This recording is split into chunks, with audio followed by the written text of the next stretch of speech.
Hoje nós vamos estar falando da lição de número 9. Abra sua Bíblia lá no livro de Esther. Nós vamos estar seguindo o texto áureo aqui, o texto de referência, que está lá em Esther, capítulo 3, versículo 8. Nós vamos ler até o versículo 11. Acho que o pastor Carlos já leu, né, pastor? O pastor Carlos Vilela já leu, mas eu quero repetir aqui, para que nós possamos partir desse princípio, tá bom? Esther, capítulo 8, versículo 3, versículos 8 a 11, diz assim: Amã disse ao rei Assuero: existe espalhado e dividido entre os povos em todas as províncias do seu reino um povo cujas leis são diferentes. Tá, irmãos? Das leis de todos os povos e que não cumpre as leis do rei, pelo que não convém ao rei deixá-lo ficar. Se bem parece ao rei, escreva que os matem. E eu porei nas mãos do que fizerem a obra 10.000 talentos de prata, para que entrem nos tesouros do rei. Então tirou o rei o anel de sua mão e o deu a Amã. Irmãos, nós temos aqui uma história que relata uma pessoa que foi levantada por Deus no momento certo para que ele pudesse, essa rainha pudesse livrar o povo de Israel do extermínio, do genocídio, da morte, zerar o povo judeu, pelo menos daquela região ali do mapa. Esther, ela era uma menina, ela era adolescente, já tinha perdido seus pais, era órfã, e ela foi criada por Mardoqueu. Mardoqueu, primo dela, provavelmente de idade mais avançada do que ela, com certeza.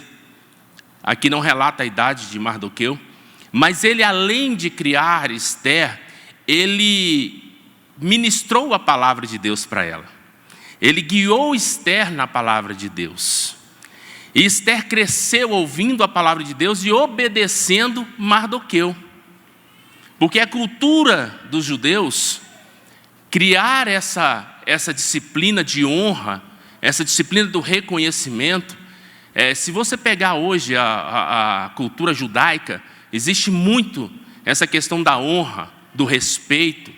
Quando um rabino abre o Pentateuco, a Torá, ou quando ele recita alguns versos, alguma carta, os jovens prestam bastante atenção. E eles têm dentro da sua cultura essa obediência. E Esther não foi diferente. Ela começou a sua vida obedecendo Mardoqueu. Pois bem, quando Esther estava nesse período ao lado de Mardoqueu, existia paralelamente uma história que estava acontecendo em que o rei Assuero, um rei muito poderoso, só para você ter uma ideia do que significa o poder deste rei, ele fala assim, Esther capítulo 1 e versículo 1: E sucedeu que nos dias de Assuero, este é aquele Assuero que reinou desde a Índia à Etiópia. Irmãos, você sabe o que significa? 10.000 quilômetros de extensão tinha o reinado desse rei. 10.000 quilômetros. Você demoraria a pé 80 dias só para pegar, porque lá não tinha carro, né, irmão? 80 dias. Isso eu estou falando ininterruptamente, tá? Se você não parar nem um minuto e for a pé 80 dias. Se você parar para dormir, aí de 170 a 200 dias, no mínimo, você vai gastar para chegar de uma ponta à outra o reinado do rei Assuero. Esse rei, ele tinha um poder muito grande. E ele simplesmente tomou um dos reinos mais poderosos da terra, que foi a Babilônia. Esther, só para você ter uma noção do poder que essa mulher teve no final dessa história, se você pegar a Bíblia, você vai ver que tem Neemias, depois Esther. A história relata aqui, se você pegar cronologicamente, o livro de Neemias teria que estar depois de Esther. Porque Esther, ela fez com que toda a linhagem, toda a descendência de Israel, as pessoas que faziam parte do reino, tomassem posições importantes. Neemias foi um deles. Comeu pelas beiradas e estava ali perante o rei. E aí aconteceu o que aconteceu. Então Esther, essa jovem ela estava sendo cuidada por Mardoqueu, e paralelo a isso, existia um problema. Rei Assuero fez uma grande festa para ele mostrar o poderio do seu reino. Não era uma festinha, irmãos. Você sabe quanto tempo durou a festa que ele fez? 6 meses. Alguém já participou de uma festa de 6 meses aqui? 6 meses, 180 dias, conforme a palavra de Deus nos relata lá em Neemias capítulo 1, versículo 4. 180 dias. Quando ele estava fazendo aquela festa, ele estava feliz lá porque tinha tomado muito vinho. E naquele momento ele manda a sua esposa Vasti chegar na sua presença. Escuta isso, olha como é que Deus começa já a trabalhar. Irmãos, Deus não perde o domínio. Aqui está dizendo, a soberania de Deus em meio às crises. Deus nunca perdeu o domínio. Nunca. Em paralelo a isso, o rei Assuero chama a sua esposa e fala assim: traga Vasti para que eu possa apresentar ela aos príncipes, aos governadores, essas pessoas dessas províncias aqui, para que eu possa mostrar a ela a beleza de Vasti. Sabe o que acontece? Vasti se recusa a estar na presença do rei. A partir daquele momento o rei fica enfurecido. E ele pega e chama os sábios, chama as pessoas que são, a Bíblia fala que são, depois dos 40, irmão, tem que pegar o óculos para tudo agora, viu? Né? Os homens que entendiam dos tempos. Eram adivinhos, eram pessoas que tinham sabedoria naquela época. E perguntou para eles assim: o que eu vou fazer? Vasti acabou de me desonrar. E eles falam assim: então você vai fazer um decreto. Irmãos, decreto de rei é decreto. Você sabe por que João Batista morreu? Porque um que não era nem rei, era um governador, falou para a filha de Herodias que até a metade do seu reino ele daria, e ela pediu a cabeça de João Batista. Não teve jeito, ele teve de dar. Mesmo contra a sua vontade, ele teve de dar. De repente o rei Assuero pega e escreve e fala assim: então faça esse edito que a partir de hoje a Vasti não entra mais na presença do rei, nunca mais. E isso vai se estender a todas as províncias, porque se isso aconteceu com o Senhor, as outras mulheres vão repudiar os outros homens também. Ele faz um decreto, expulsa Vasti da presença dele, nunca mais Vasti aparece na Bíblia, e ele começa a procura de uma nova esposa. Agora imagina, irmãos, 170 a 180, 172 províncias, estados, municípios, sei lá que eu posso dizer, esses estados propriamente dito, trazem mulheres para a presença do rei, e essas mulheres são tratadas durante 1 ano, 6 meses na mirra, só as mulheres passando óleo no seu corpo, cuidando da sua vida, tudo virgem, e 6 meses fazendo o tratamento com alimentação adequada, para assim se apresentar perante o rei. Quando ele chega na província, pega e é tomada para ser separada, porque a palavra de Deus fala que ela é uma menina muito bonita. Separam aquela menina, e Mardoqueu pega e fala assim: olha, Esther, preste atenção, uma coisa eu te peço, olha o que é um homem guiado por Deus, não revele a sua origem. Vá para dentro, mas não revelem a sua origem. Ok, Esther vai para dentro, começa a ser tratada, e consequentemente as mulheres começam a ser apresentadas depois de 12 meses. Aí vai uma mulher, vai 2 mulheres, 3 mulheres na presença do rei, todos os dias, não sei como é que funciona essa sequência, e as mulheres são apresentadas perante o rei analisa cada uma delas e vai ver o que elas têm a oferecer para eles. Irmão, Vasti foi apresentada no 10º mês. Eu falei Vasti, né? Eu ainda acabei de falar que Vasti nunca mais ia ser citada, né, irmão? Tá vendo? Esther é apresentada no 10º mês. 10 meses depois da preparação, Esther é apresentada ao rei.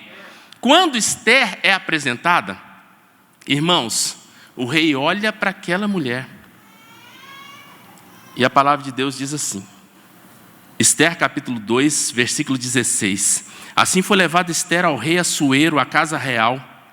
Versículo 17. E o rei amou Esther mais do que a todas as mulheres, e ela alcançou perante ele graça e benevolência, mais do que todas as virgens, e pôs a coroa real na sua cabeça, e a fez rainha em lugar de Vasti. Irmãos, Esther estava no momento certo, no lugar certo, foi obediente a Mardoqueu e começa a reinar juntamente com Assuero. Irmãos, paralelo a isso, Mardoqueu, que tinha um zelo por Vasti, passava na frente do castelo. A Esther passava na frente do castelo todos os dias. Para quê? Para ver como é que ela estava, para perguntar como é que ela estava sendo tratada. E ele passava e perguntava como é que estava Esther. Esther está bem? Esther está sendo bem tratada? E passava um dia, e passava outro dia. Só que, quando ele passava ali, em paralelo a isso, Assuero ele levanta um primeiro-ministro chamado Amã. Esse primeiro-ministro, ele se torna o segundo homem, abaixo do rei Assuero, ele que governava. Um homem arrogante, um homem prepotente, um homem que se considerava uma pessoa acima da lei. E ele chega, e quando ele passa, é costume que as pessoas começassem a reverenciar esse líder. E Mardoqueu não reverenciava. Mardoqueu ficava em pé. Todo mundo abaixava e ele ficava em pé. E os servos do rei chegam e falam assim: Amã, esse cara não curva perante o rei. E Amã fala assim: de quem é esse rapaz? Mardoqueu. O que ele é? Ele é judeu. Ué, por que ele não faz? Porque a cultura não permite. Então a cultura dos judeus não permite reverenciar um rei? Deixa comigo. Foi perante o rei e fala assim para o rei: Rei, existe um povo, que nós lemos agora aqui, que não reverencia o Deus de Israel, ou não reverencia o Senhor. Ele tem um Deus exclusivo e não reverencia o Senhor. Já que ele não reverencia o Senhor, eu quero que o Senhor faça um favor para mim, me dê cartas, para que eu possa em todas as províncias exterminar esse povo. Ele detestava Mardoqueu e detestava o povo judeu. Quando Mardoqueu, e ele pega, e o rei, irmãos, entenda uma coisa: decreto de rei é inquebrável. Inquebrável. O rei ouve a história, tira o anel do dedo, entrega a Amã e fala assim: faça do jeito que você quiser. Só para você ter uma ideia, Amã foi tão astuto que ele fala assim: eu vou exterminar esse povo da face da terra, pelo menos do seu reinado todo aqui. Todas as províncias vão receber a carta, todos os governadores vão receber a carta, e nós vamos exterminar esse povo. E, rei, vou te dar uma notícia boa: o senhor vai ter 11.000 talentos na sua mão. De acordo com a revista, 11.000 talentos, na cotação, significa $1.000 um talento. $1.000 um talento. Agora imagina, 11.000 talentos na mão do rei. Sabe o que o rei fala, o rei Assuero? 11.000? Então está aqui o anel, faça do jeito que você quiser, e eu ainda te dou, olha o ódio do rei Assuero, os 11.000 para você ficar com ele e acabar com esse povo que não me reverencia. Beleza. Quando o edito, aí ele pega o anel, escreve o edito do jeito que ele queria, a mãe escreve do jeito que ele queria, pega o selo, coloca, pega o anel, esquenta o anel, coloca em cima do selo, manda para todas as províncias. O selo do rei estava nas mãos de Amã. O que acontece? Amã pega, leva para todos, e essa notícia chega a Mardoqueu. Mardoqueu fica desorientado. Chega, tira sua roupa, coloca uma roupa de pano de saco, vai, rasga suas vestes, vai para a porta do templo, lá do palácio do rei, fica no palácio do rei todo arrebentado, orando e jejuando a Deus, pedindo misericórdia de Deus, porque o povo ia ser totalmente destruído. Imagina, irmãos, você recebendo um decreto que você ia ser morto, e quem te matasse ganhava dinheiro. Beleza. Sabendo disso, os servos chegam a Esther e falam assim: Esther, o seu primo, que cuida de você, está todo arrebentado lá na porta do templo. O que vai acontecer? O que aconteceu? Aí a Esther fala assim: me ajuda, vai lá e pergunta para ele o que está acontecendo. Quando ele chega lá, Mardoqueu fala assim: entrega essa carta aqui para ela, mostra para ela o que está acontecendo, e eu vou precisar da ajuda dela. Beleza. Quando Esther olha aquela carta, ela fica transtornada. E aí começa a palavra que eu quero deixar para a igreja. Esther capítulo 4. Nós vamos ler alguns versículos que diz assim. Versículo 1. Quando Mardoqueu soube quanto se havia passado, rasgou Mardoqueu as suas vestes e vestiu-se de um pano de saco de cinza e saiu pelo meio da cidade e clamou com grande amargor. E ele manda a carta, e o versículo 14 diz assim. Não, aí Esther diz no versículo 10. Então disse Esther a Ataque e mandou dizer a Mardoqueu: todos os servos do rei, do povo das províncias do rei, bem sabem que para todo homem ou mulher que entrar ao rei no pátio interior sem ser chamado, não há senão uma sentença, a de morte, salvo se o rei estender para ele o cetro de ouro para que viva. Versículo 14. Aí Mardoqueu disse: porque se de todo te calardes deste tempo, socorro e livramento de outra parte virá para os judeus. Não de você, Esther. Mas tu e a casa de teu pai perecereis. E quem sabe se para tal tempo como este chegaste a este reino? Então disse Esther que tornasse a dizer a Mardoqueu: vai e junta todos os judeus que se acharem em Suzã, e jejuai por mim, e não comais nem bebais por 3 dias, nem de dia nem de noite, e eu e as minhas moças também assim jejuaremos, e assim irei ter com o rei, e ainda que não é segundo a lei, e perecendo, pereço. Então Mardoqueu foi e fez conforme tudo o que Esther lhe ordenou. Meus queridos, presta atenção aqui. Quando Esther recebe uma sentença, ela recebe um decreto de morte. Eu e você recebemos um decreto de morte. Se você acha que essa Bíblia aqui é uma história contada para Esther, engana-se. Porque há muito tempo atrás, quando um homem e uma mulher chamada Adão e Eva pecaram, este casal assina um decreto irrevogável da parte de Deus. Irrevogável. Deus, quando vê o pecado do homem, quando o homem come da fruta do conhecimento do bem e do mal, aquele momento torna-se um marco na vida do homem. E Deus, que não é homem para que minta, nem filho do homem para que se arrependa, Ele escreve um decreto e fala assim: a partir de hoje, vocês morrerão. Você já viu alguém vivo da época de Adão até hoje? Alguém viveu para contar a história? Seja profeta, seja sacerdote, seja a lei de Melquisedeque, seja quem for. Alguém já viu alguém aqui?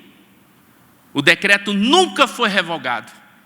O decreto de morte sobre a minha vida e sobre a sua vida nunca foi revogado. Nós fomos condenados à morte, não culpa de Adão e Eva, mas porque nós escolhemos isso, porque a palavra de Deus fala que todos pecaram e destituídos estão da glória de Deus. Esse decreto foi escrito por Deus e até hoje perdura nos nossos dias. Nossos pais, se não morreram, vão morrer. Nós iremos morrer, os nossos filhos irão morrer. Provavelmente a essa próxima geração ou a outra verá a Cristo. Costumo dizer que a nossa geração foi tão incompetente que nós teremos que ver a morte, porque nós não tivemos a coragem devida de pregar o evangelho a toda criatura para que tudo fosse consumado. Nós estamos olhando tanto para o nosso umbigo que nós um dia vamos comer capim pela raiz por causa da nossa desobediência. Isso eu incluo, eu me culpo todos os dias por isso, porque nós somos covardes, não pregamos o evangelho e Cristo não sela e não abre os selos para que Ele possa acabar com a morte, Porque a palavra de Deus fala que o último inimigo a ser vencido é o quê? É o quê? A morte. Quando o rei Assuero assina aquele decreto, irmãos, não tem como mais, acabou. Esther não podia fazer mais nada, Amã não podia fazer mais nada, o rei não podia fazer mais nada, o próprio não podia fazer mais nada. Esther poderia ir lá, chorar as pitangas, falar com ele: ó rei, eu sou sua rainha, por favor, me ajuda. Era um decreto real, na mão de uma pessoa ímpia. Você sabe por que o povo está perecendo? Porque nós estamos, eleição por eleição, entregando decretos reais na mão de ímpios, que estão determinando o rumo da nossa vida. E nós vendemos o nosso voto por causa de uma casa, por causa de um asfalto, por causa de uma ideia, por causa de uma consideração boba, infantil. E aí, Esther olha para aquela situação e fala assim: olha, ainda tem um agravante. Se eu entrar na presença do rei, já tem 30 dias, irmãos, uma esposa, há 30 dias, Esther não conseguia ver o marido. 30 dias. E ela falou assim: e se eu entrar na presença do rei, e ele não estender o cetro de ouro, o cetro de justiça, na minha presença, na minha frente, e eu não tocar nele, eu vou morrer. Mardoqueu olhou para ela e falou assim: mas tudo bem, se você não quiser ir, Deus vai levantar outro. Mas analisa uma coisa, Esther, será que não foi para esse dia que você foi levantado? Irmãos, eu quero dizer uma coisa para você. Quem está vivo aqui? Foi para este momento que você foi levantado. Foi para este momento que Deus te levantou. Foi para este momento. Os semeadores da última hora. Uns semeiam, outros colhem. Mas nós fomos levantados para essa geração, nesta geração, independente da sua idade. Se você é muito novo, se você é muito velho, independente da sua idade. Porque duas pessoas viram o Cristo. Quando Jesus foi apresentado, duas pessoas viram Jesus. Uma mulher e um senhor de idade. O senhor de idade falou assim: despede o teu servo, viu o Salvador. Já quis morrer. E a outra disse o quê? Viu o Salvador, vou contar para todo mundo. Você é quem? Viu o Salvador, agora vai morrer? Porque tem gente que aceitou Jesus e morreu. Não faz mais nada, né? Mas tem pessoas que quando aceitam Jesus, conta para todo mundo. Esther manda jejuar e manda orar. Interessante, irmãos, presta atenção, que na Bíblia, no livro de Esther, não fala sobre Deus. Você já notou isso? Não fala.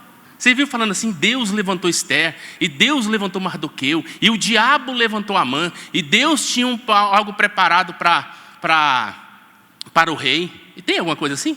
Não. Mas mesmo nas entrelinhas, mesmo não citando, Deus está na história. Deus está na minha história, está na sua história, independente das circunstâncias. Se você está dentro de uma igreja, ou está numa faculdade, ou está no serviço, ou está em qualquer lugar, Deus tem o domínio completo sobre as nossas vidas. Amém? De repente Esther pega, manda jejuar, o povo todo jejuar. Acho que foi a parte mais espiritual que esse livro fala. Foi a parte mais espiritual do livro. Fala sobre o jejum de Esther e todo o povo de Israel. No terceiro dia, ela se adorna, organiza tudo e chega na presença do rei. Quando o rei vê Esther na sua frente, existia algo que era diferente de tudo.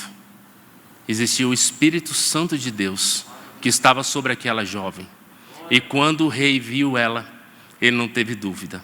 Ele estende o cetro de justiça. Esther toca no cetro. E ele fala assim: minha amada, o que você quer? Me peça que até a metade do meu reino eu te entrego. O nosso Deus, o Rei Todo-Poderoso, Ele está nessa manhã estendendo o cetro de justiça sobre a sua vida. Muitos aqui acreditam que não tem mais, eu não consigo mais chegar na presença de Deus.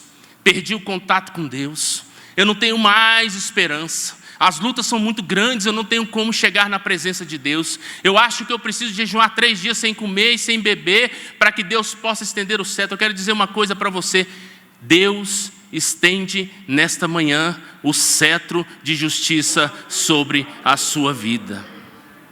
Nós precisamos ter esse entendimento. Quando Esther vê aquela atitude, ela se enche de fé. E ela chega no rei e fala assim: rei, se é de teu agrado, porque, irmãos, Deus é soberano, nós não mandamos nele. A palavra de Deus fala assim: iremos a tal lugar, faremos tal coisa, planejaremos isso, mas se nós não dissermos, se Deus quiser, não vai ter nada. Se Deus não quiser, irmãos, Ele é soberano sobre as nossas vidas. Mas tem um versículo, eu quero deixar para você, que lá no livro de Jó, capítulo 13, versículo 15, olha o que ele diz. Jó 13, 15. Ainda que ele me mate, nele esperarei. Contudo, os meus caminhos defenderei diante dele. Sabe o que ele quis dizer, Jó? Ele quis dizer: eu entro na presença do rei, mesmo sem a vontade dele. E eu posso até morrer por causa disso, mas eu não vou deixar de defender o meu direito. Sabe o que significa, irmãos? Que nós temos que ter autoridade. A palavra de Deus fala assim: entrai, pois, confiadamente à presença de Deus, para que recebeis socorro em momento oportuno.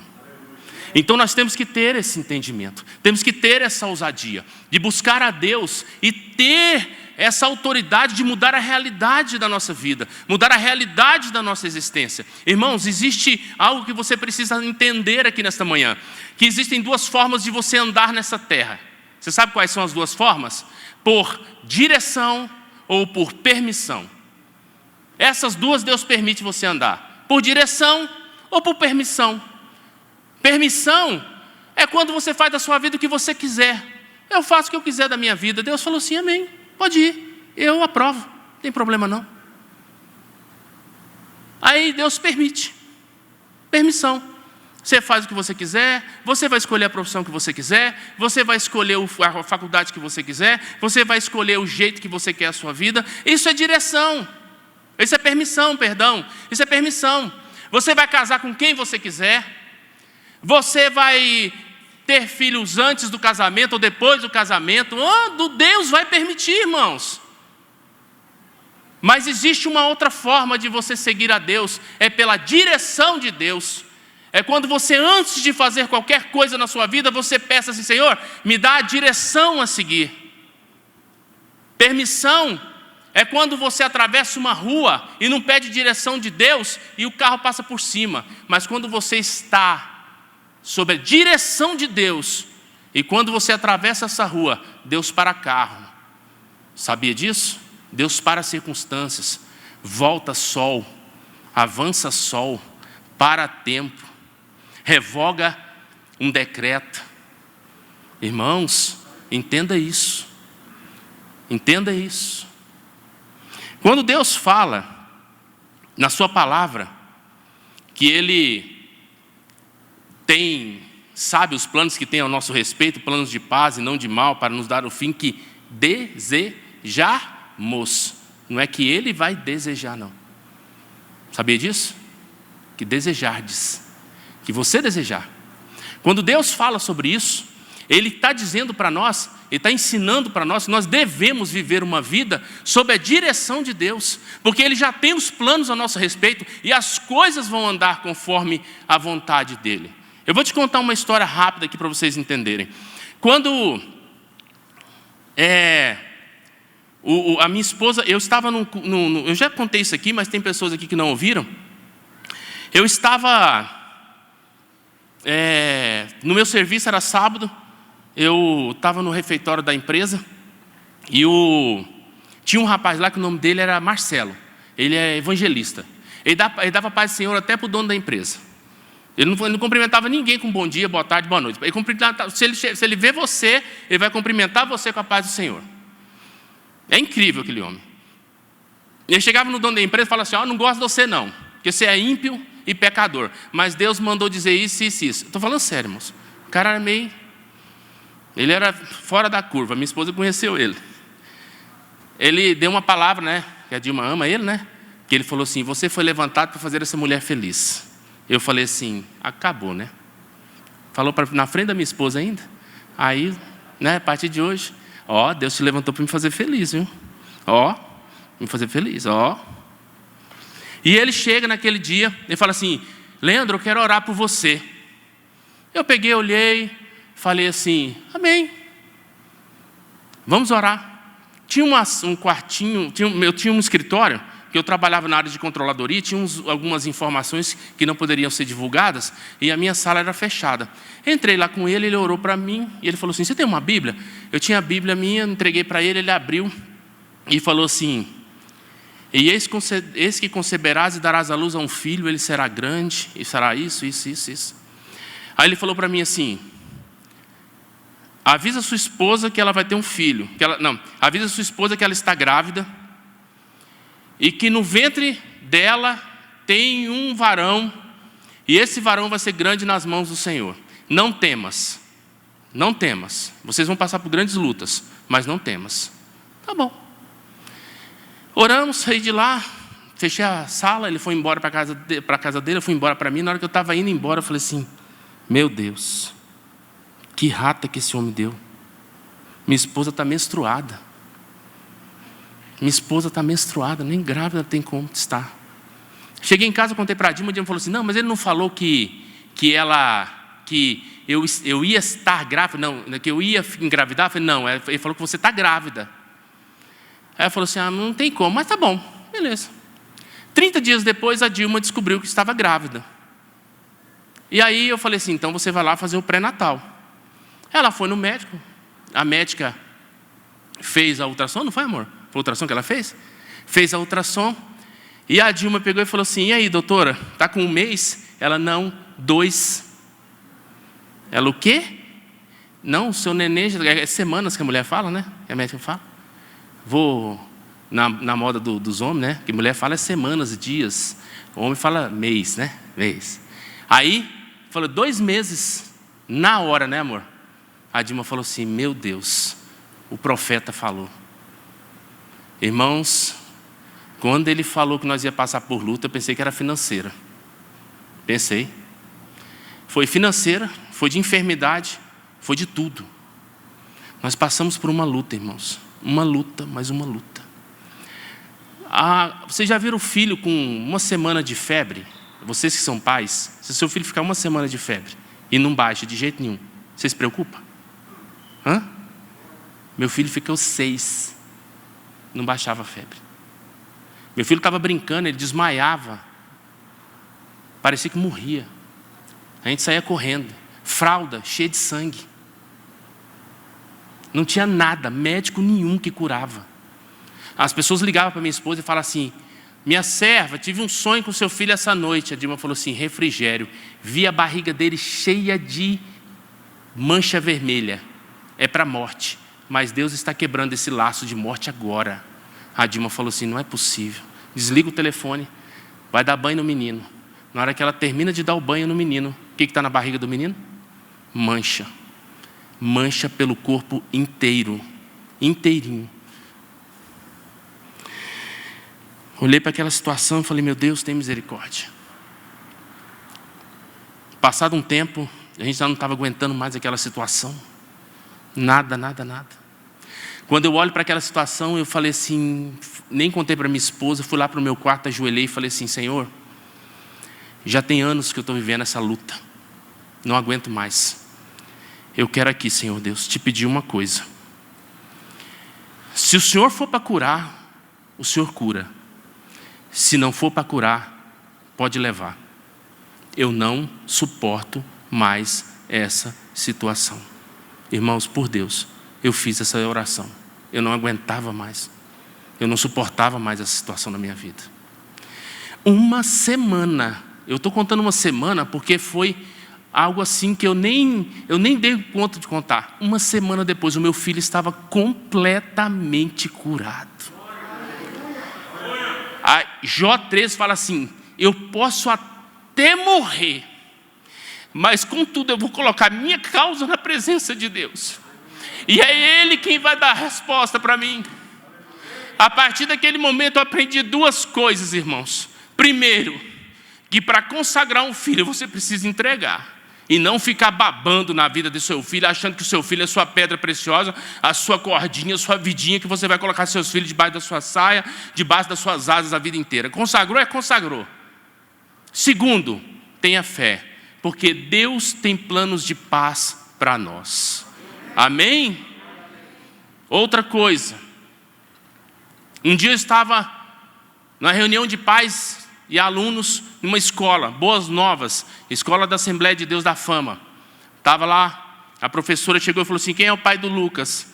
Eu falei: sou eu. Ela falou assim: no final da reunião quero falar com você. Eu sempre fui muito rígido com a escola dos meninos. E eu falei assim: se ele fez alguma coisa de errado, eu vou dar umas varadas na bunda desse menino. Beleza, terminou a reunião, cheguei na professora. Eu falei: pois não, professora. Ela começa a chorar copiosamente na minha frente. E fala assim: eu nunca vi uma criança igual a essa. Nunca vi uma criança igual a essa. Você está vendo aquele menino ali? Eu falei: sei. Nunca vi nada parecido com aquilo. Eu falei: o que foi? Ele tem algo que ninguém tem. Eu falei: o que é? Mas será que meu filho está doente? Que diacho é isso? Ele falou assim: ele tem uma sabedoria, uma inteligência que não é normal da idade dele. Deixa eu falar uma coisa de Deus para você. Invista nessa criança. Deus tem uma obra grande na vida desse menino. Eu saí de lá sem entender. Ele era um bebê, irmãos, nenenzinho, uma bolotinha branca, fofinha. Todo mundo agarrava ele, mordia ele. Eu não entendia, era um bebê. Aí você sabe o que eu fiz? Eu acreditei naquilo. Foi Deus quem deu essa palavra. Irmãos, quantas palavras Deus tem dado para a igreja e nós não cremos nela. E eu comecei a acreditar, mas eu falei: Senhor, como é que eu vou investir no meu filho? Eu não tenho dinheiro para colocar ele numa aula de inglês. Eu não tenho dinheiro para colocar meu filho numa aula do colégio bom, numa estrutura top. Eu não tenho, Senhor.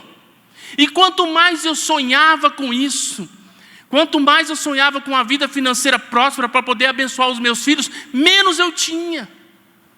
E eu queria buscar com as minhas mãos solução para aquilo que Deus já havia determinado na vida dos meus filhos. E às vezes eu emburrava e ficava nervoso e minha conta não prosperava. As coisas não prosperavam na minha vida. Não prosperava entre aspas, irmãos. Porque eu achava que prosperidade era riqueza, mas não era. Nunca foi na minha vida e nunca vai ser. E de repente eu estava vendo o meu filho desenvolvendo em meio àquelas circunstâncias normais da vida. Ele foi desenvolvendo. E no meio da situação que eu podia pagar, que eu podia viver, eu fui começando a desenvolver na vida do meu filho esse potencial.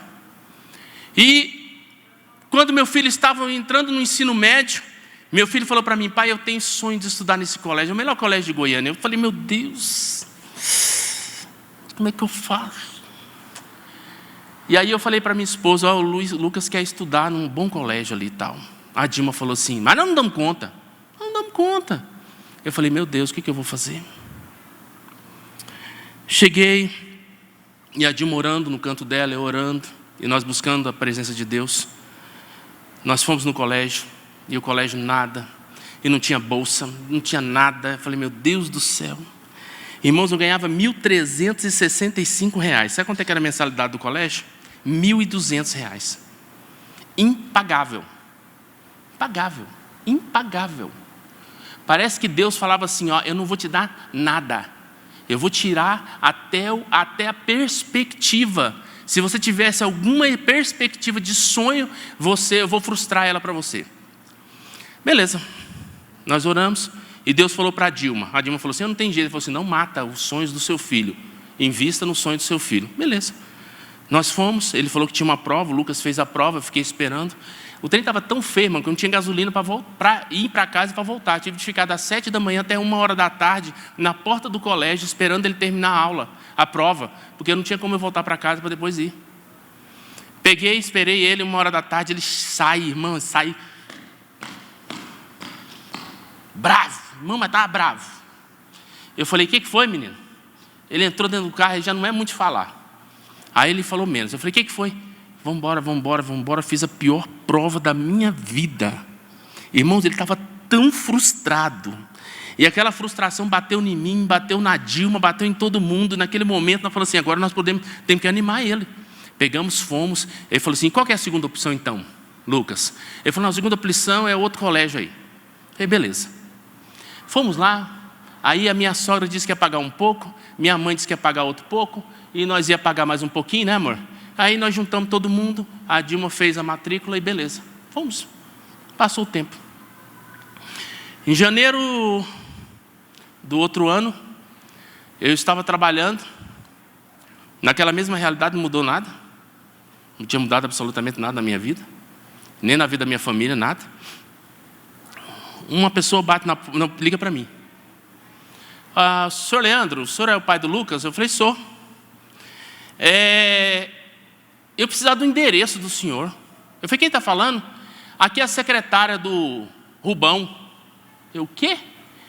Rubão? Eu esqueci o nome, porque eu não tinha familiaridade com esse pessoal. Do colégio WR. Eu falei, na hora, falei, meu Deus do céu. Eu falei, não, ele conhece mais ou menos Campinas, e eu gostaria que você desse o endereço. Irmãos, eu morava no barracão no fundo da casa da minha sogra. Irmão,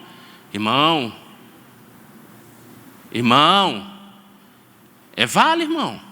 Barracão, no fundo da sogra, irmão, vale. Vale. E aí eu liguei para a Dilma correndo, falei assim, Dilma, pelo amor de Deus, arruma a casa que tem gente chegando do WR aí. A Dilma saiu correndo, não vi, né? A Dilma deve ter saído correndo, pegou os meninos, arruma a casa, como vai ter? Porque casa, irmão, você sabe como é que é, né? Lá em casa é um batalhão de gente. E vai, arruma, irmãos, chega na porta, bate lá na porta, quer falar com o Lucas, tá aí? Tá, eu não estava na hora, Dilma que conta esse testemunho. Cadê o... E a mãe, tá aí? Tá, chama a mãe para mim. Chamou. Falou assim, você que é o Lucas? Ele falou, sou.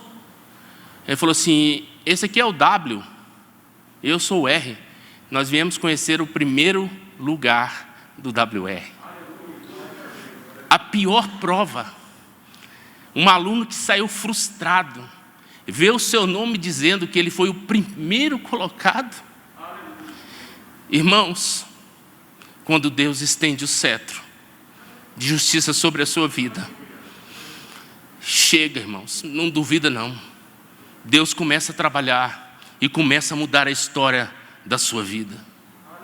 A partir daquele momento, o meu filho teve os 3 anos dele, teve mais cursinho, ele teve tudo que um jovem poderia ter de bom e do melhor. O sonho do meu filho era vestir aquela camisa. Ele ia até para o shopping com aquela camisa. O sonho dele era ter blusa de frio do WR. Ele teve 8, irmãos. Lá em casa até hoje tem. Livro, os melhores, ele não era livro de professor, não era doação de nada não, o melhor ele tinha. Todos os livros literários ele tinha lanche lá dentro dado, ele tinha babá lá dentro, irmão, babá, estou falando sério. Você vai falar, Leandro, pelo amor de Deus, você está viajando. Tinha uma mulher que cuidava dos bolsistas do WR. Meu filho inventou, falou, quer fazer USP. Eu falei, então vai, se Deus. Aí ele falou assim para mim, pai, Deus falou para mim que eu vou para a USP. Eu falei assim, então se Deus falou que você vai para a USP, meu filho, eu vou ficar rico. Porque para bancar você numa USP, eu tenho que ser rico. Porque só de aluguel é 5 mil. Não, então, glória a Deus. Se Deus falou para você, eu vou ficar riquíssimo. E aí ele chegou, e Deus foi mudando as coisas, mudando as realidades e mudando tudo. Aí, de repente, meu filho está aqui, fazendo medicina na Universidade Federal de Goiás. Posso te contar uma história, irmãos? Para você glorificar a Deus? Está sendo inaugurado esse ano o melhor hospital das clínicas do Brasil, em Goiânia. Não existe melhor hospital das clínicas do Brasil do que em Goiânia. O meu filho vai fazer residência lá em nome de Jesus. Amém? Eu quero dizer uma coisa para você. Escuta bem o que eu quero dizer. Quando Deus assume o comando da nossa vida, assim como sumiu o comando da vida da rainha Ester e de todo o povo judeu, quando a rainha Ester chama Amã para um banquete, e Amã chega e falou assim: pô, fui convidado para um banquete, que maravilha, eu estou aqui para poder fazer sucesso, Ester está me chamando para um banquete. Quando ele chega no banquete, mas antes disso, o rei Assuero perde o sono, perde os livros das memórias do povo, do persa, e lê a história de um rapaz que denuncia um atentado de morte contra o rei. Sabe quem é esse cara que denuncia? Mardoqueu. Mardoqueu havia denunciado um decreto de morte do rei, o rei ia morrer, eles iam tentar matar ele. E o rei fala assim: fiz alguma coisa para esse homem, para honrar esse homem? Não, senhor, você não fez nada. Ele falou assim: então, o que eu faço? Amã estava passando despretensiosamente, entre aspas, né? Ali, ele chamou assim: Amã, vem cá, por favor. Ele falou: pois não, senhor. Que honra você daria ao homem que é muito estimado para você e fez grandes coisas para você? Aí o Amã pensou: é para mim. Ele está falando de mim. Eu vestia ele com as suas vestes, colocava uma coroa na cabeça dele, usava o cavalo que o senhor usa e dava uma volta na cidade com ele. Ele falou assim: boa ideia, pega Mardoqueu, põe em cima do meu cavalo, puxa esse cavalo e honra Mardoqueu. Amã quase morre. Amã tinha preparado uma forca para matar Mardoqueu. Quando ele olha, ele chega em casa da mulher dele e fala assim: deu ruim. O que foi? Acabaram de honrar Mardoqueu. Ela falou assim: aquele homem que nós íamos matar, sim, a partir de agora, inverteu a história, Amã. É você quem vai morrer. Quando ele, de repente, está falando com a esposa dele: o jantar está pronto, pode ir lá na presença do rei. Chegou na presença do rei, o rei pega e fala assim: Ester, pode falar, qual que é a sua causa?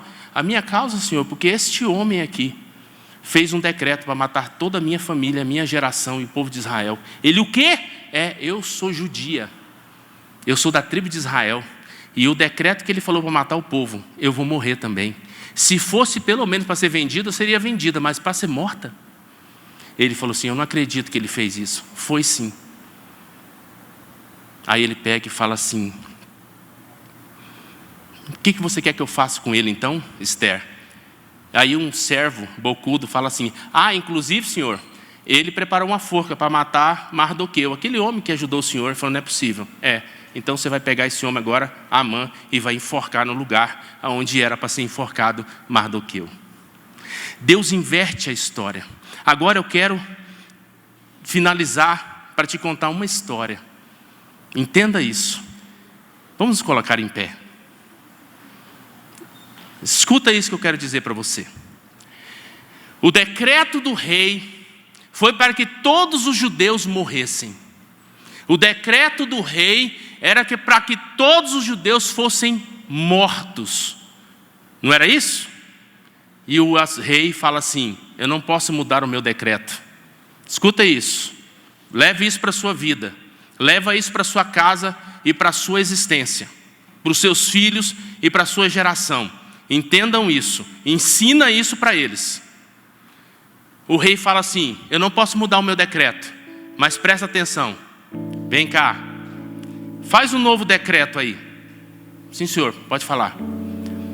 Que todo o povo judeu, a partir de hoje, esteja livre para rechaçar e para combater todos os seus inimigos.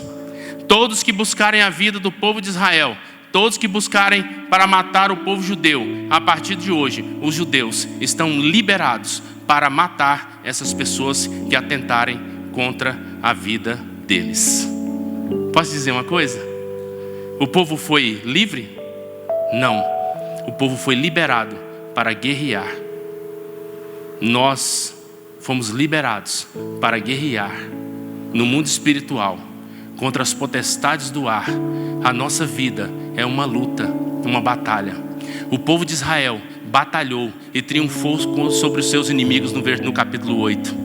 Eu quero dizer uma coisa para você: batalhe em prol da sua família, Batalhe em prol do nosso pastor Salmo. Batalhe em prol da nossa igreja. Batalhe em prol da sua família, da sua geração, da sua descendência. Eu não sei aonde os meus filhos vão, para onde eles vão, o que eles vão fazer. Eu entreguei eles nas mãos do Senhor. Eu aprendi a entregar. Meus filhos estão nas mãos do Senhor. Eu quero só dizer uma coisa para você. Coloque a sua vida na presença do Senhor. Coloque a sua casa na presença do Senhor. Coloque a sua estrutura, tudo na presença do Senhor. E Ele vai tomar conta dela. Batalhe. Não fica parado, não. Não fica sem orar. Não fica sem buscar a palavra de Deus. Não fica, não. Faça as coisas que precisam ser feitas. O nosso pastor ainda não está sentado ali, não. Vocês estão vendo ele ali? Alguém está vendo o nosso pastor Salmo aqui? Não? Não acabou a batalha. O nosso pastor está passando por uma luta hoje, agora. Acabou de ser identificado no pulmão dele uma bactéria. Não vão poder desentubar ele. Quer parar de orar? Vocês querem? A batalha está vencida? Não está vencida. Então vamos batalhar. Vamos buscar a presença de Deus. Enquanto os nossos pastores não estiverem sentados ali naquela cadeira, nossa batalha não está vencida. Não está vencida. Amém? Feche seus olhos. Pai.